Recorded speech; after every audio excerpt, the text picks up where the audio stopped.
अस्सलाम वालेकुम everyone, welcome back to the video. कैसे हैं आप लोग? उम्मीद अच्छे होंगे। व्यूअर्स, इस वीडियो में हम बात करने जा रहे हैं one and only Pepe coin के बारे में। पैप कॉइन के बारे में अक्सर लोग ये मैं देखता हूं कि कहते हैं कि इसकी प्राइसेस जो हैं वो 1 पैसे तक जा सकती हैं, यानी कि वो इंडियंस को टारगेट करते हैं, पाकिस्तान को टारगेट करते हैं।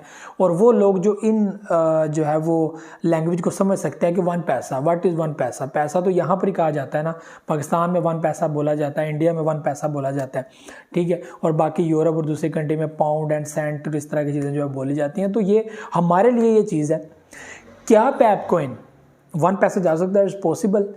तो यहाँ पर मैं ये कहूँगा कि बिल्कुल ऐसा हो सकता है, ठीक है। 1 पैसा कोई बड़ी अमाउंट नहीं है। इस वक्त ये 50 के साथ जो है मौजूद है मार्केट में। 50 के साथ हम लोगों को, अभी ये 60 में आ चुका है, ये 50 के साथ हम लोगों को 103, 107 इस प्राइस के अंदर। अगर मैं आपको अभी की बताऊं ना, तो इस वक्त ये 99 या 101, 102 के ऊपर जो है वो ट्रेड कर रहा है। कल जो है वो काफ़ी डंप कर गया था, 88 पे चला गया था। 60 के साथ फिर से बुलिश हुआ है और प्राइसेस आगे बढ़ी हैं। तो इसी तरह ये आगे बढ़ता बढ़ता 50 के साथ 9 समथिंग पे चला जाता है। आप खुद अंदाज़ा लगा लें कि आप लोगों को फिर $10 के 1 मिलियन पैप कॉइन मिला करेंगे। इस वक्त तो आई थिंक आप लोगों को $10 के शायद मिल रहे हों, 9 मिलियन कॉइन्स मिल रहे हों या 10 मिलियन मिल रहे हों, क्योंकि प्राइसेस काफ़ी डंप है, ठीक है। तो इतना कोई बड़ा फिगर नहीं है। तो ऐसी वैल्यू बढ़ती बढ़ती अगर इसकी मार्केट क्या $5 बिलियन, $6 बिलियन या $10 बिलियन हो जाती, या कोई ऐसा मैकेनिज्म बना देते हैं बर्निंग का, तो बिल्कुल पॉसिबल है कि इसकी प्राइसेस 1 पैसा जा सकते हैं। लेकिन उसके लिए इसको मेहनत बहुत करना पड़ेगी। एक तो बर्न मैकेनिज्म के ऊपर काम करना पड़ेगा, क्योंकि इसकी सप्लाई बहुत ज़्यादा है, ठीक है। उसके ऊपर काम करना पड़ेगा, मेन नेट के ऊपर काम करना है। लेकिन चलो मेन नेट, फास्ट ट्रांजैक्शन, ये सारी चीज़ें ये लाद हैं। आपको बर्निंग के ऊपर काम करना पड़ेगा और आप लोगों को बहुत बड़े लेवल पे एक जो है वो मार्केट कैप लानी पड़ेगी। पब्लिक की एंगेजमेंट चाहिए, पब्लिक का इंटरेस्ट चाहिए, पब्लिक ज़्यादा से ज़्यादा इन्वेस्टमेंट करे, ठीक है। यानी कि जैसे $49 बिलियन की शिबा इनू के अंदर मार्केट कैप बनी थी, शिबा इनू को 88 पे टच कर गया था, 1 पैसा तो हो चुका था, ठीक है। तो इसको भी जाने के लिए उसी प्राइस के अंदर जाना पड़ेगा, यानी कि 50 से 40 में शिफ्ट होना पड़ेगा और 40 के अंदर इसको बिल्कुल 30 के करीब आना पड़ेगा, फिर जाके ये 1 पैसा जाएगा।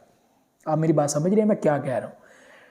पैप कॉइन को 1 पैसा जाने के लिए एक तो 50 से 40 में शिफ्ट होना पड़ेगा, फिर 40 से भी बिल्कुल 30 के करीब आना पड़ेगा। यानी कि जैसे शिबा इनू कॉइन 88 जो है वो इस पोजीशन के अंदर गया था, थोड़ा सा फासला रह गया था और वो 30 के अंदर आने वाला था, लेकिन नहीं आ सका। फिर मार्केट गिर गई, बिटकॉइन गिर गया, तो वो सारा कुछ जो है वो मलियामेट हो गया।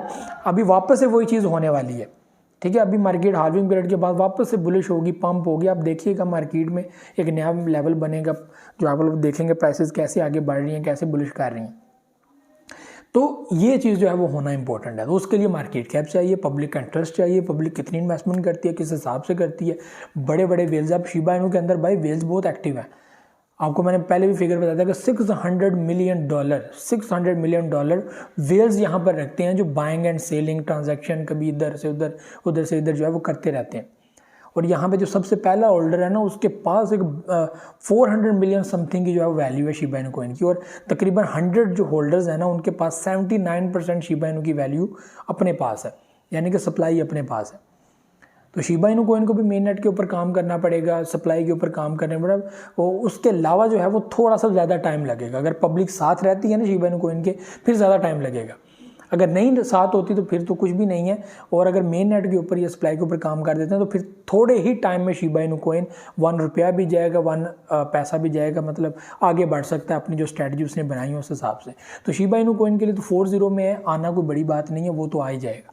उसके बाद उसकी स्ट्रैटेजी 30 में जाना, तो वो तो इजीली अपनी अप्रोच 1 पैसा, ₹1 तक लेके जा सकता है। तो ऐसी कोई बड़ी बात नहीं है। तो पैप कॉइन होल्डर्स को यही कहूँगा कि इट्स टाइम, और इसका कोई यूज़ केस नहीं है, ये भी मैं आपको बता दूं। पब्लिक कम्युनिटी इसको सपोर्ट कर रही है, ठीक है। और हाल्विंग पीरियड से पहले इसकी ये पोजीशन है कि बिटकॉइन जैसे जैसे मूव करता है, या बिटकॉइन के अंदर एक अच्छा टाइम देखने को मिलता है, बुलिश देखने को मिलता है, तो पैप कॉइन भी अपनी वैल्यू को थोड़ा सा होल्ड करता है और आगे बढ़ाने की कोशिश करता है। और एक सबसे बड़ी इसमें अहम चीज़ ये है कि इसमें बुलिश हम लोगों को 100% प्लस, 115 प्लस, इस तरह जो है वो हम लोगों को इसके अंदर जो बुलिश भी देखने को मिलता है, और ये बहुत अच्छी बात है। तो ये चीज़ें जो है वो अपने माइंड में रखें और इस हिसाब से अगर आप लोग परचेजिंग करना चाहते हैं, बाइंग करना चाहते हैं, तो मैं समझता हूँ कि इट्स परफेक्ट टाइम कि आप लोग जो है वो इस टाइम में परचेजिंग कर सकते हैं। इस वक्त तो आप लोगों को $10 के ईजीली जो है वो कोइंस मिल जाते हैं, 5 मिलियन 6 मिलियन शायद मिल जाते हैं, आप खुद जाके देख लीजिएगा। और 20 मिलियन के आप लोगों $20 के आप लोगों को 10 to 20 मिलियन आई थिंक जो है वो कोइंस मिल जाते हैं। तो उस हिसाब से आप देख लीजिएगा इस टाइम में क्या क्या वैल्यू चल रही है और रेट क्या क्या चल रहा है। तो ये जो है बड़ा अहम पॉइंट था जो आप लोगों के साथ डिस्कस करना था।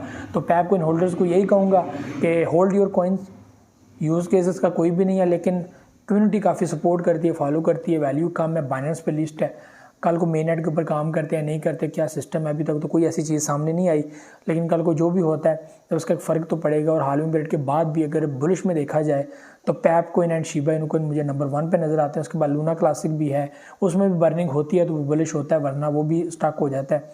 फ्लॉकीनो भी एक ऐसा है प्रोजेक्ट जो इसके साथ आगे मूव करने की कोशिश करता है। तो ये भी वो चीज़ें थी जो आप लोगों से शेयर करनी थी। उम्मीद है आप लोगों को वीडियो पसंद आएगी। मुझे इजाज़त दुआ में याद है कि वो अल्लाह हाफ़िज़।